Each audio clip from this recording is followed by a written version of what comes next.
नमस्कार, मैं गोविंद पांडे। रेडियो,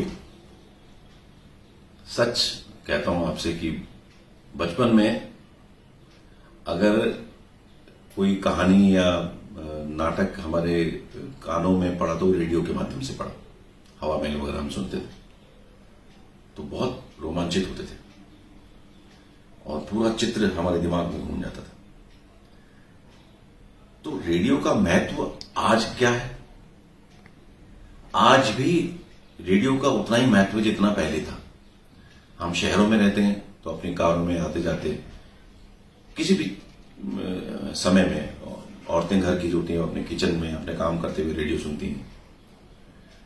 तो रेडियो नाटक जो है वो आज भी अपना उतना ही महत्व रखते हैं। और मैं एक्टर हूं, मैं एनएसडी में था, 10 साल के करीब रहा।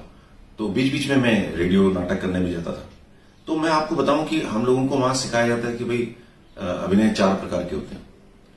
तो होता क्या है कि जब हम एक्टिंग कर रहे होते हैं तो हमारा जो है वाचिक अभिनय की तरफ, जो कि रेडियो में सबसे ज्यादा होता है, उस तरफ उतना ध्यान नहीं जा पाता। हालांकि वो सबसे प्रमुख भाग होता है, मगर फिर भी उसमें इतनी पकड़ नहीं बन पाती क्योंकि हाव भाव, ये मूवमेंट वगैरह, ड्रेस, कॉस्ट्यूम्स, लाइट, ये सारी चीजें, साउंड, इन सब से मिला करके हम अपना जो है वो दृश्य बना डालते हैं। मगर रेडियो में तो सिर्फ वाचिक अभिनय के माध्यम से, अपनी आवाज के माध्यम से ही हम अपनी बात को प्रदर्शित कर सकते हैं।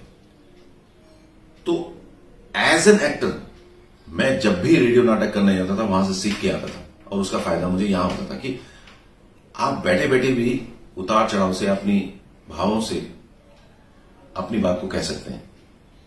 तो एज एन एक्टर, कलाकार के रूप में अगर मैं बात कहूं तो ये बहुत बड़ी बात है, बहुत बड़ी बात है। अगर वाचिक अभिनय में आपने अपनी पकड़ बना ली एक कलाकार ने, तो वो तो एक बहुत बड़ी बात होगी। पर्सनल लेवल पे बात कह रहा हूं। अब इससे सीखते क्या है?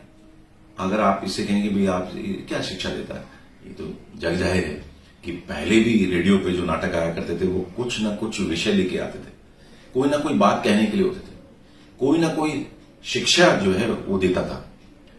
चाहे वो ऐतिहासिक हो, पौराणिक हो, चाहे वो सामाजिक हो, चाहे वो कोई सरकार की कोई पॉलिसी हो उसके ऊपर आधारित हो, जिसको सरकार घर घर पहुंचाना चाहती है, उस बात को कहना चाहती है, तो नाटक के माध्यम से वो पहुंच जाती थी। क्योंकि आज भी हमारे हिंदुस्तान में आबादी जो है गांव में ज्यादा रहती है और हमेशा टीवी देखना पॉसिबल नहीं है, मोबाइल देखना पॉसिबल नहीं है, कहीं नेट होता है कहीं नहीं होता, मगर रेडियो सुनना पॉसिबल है।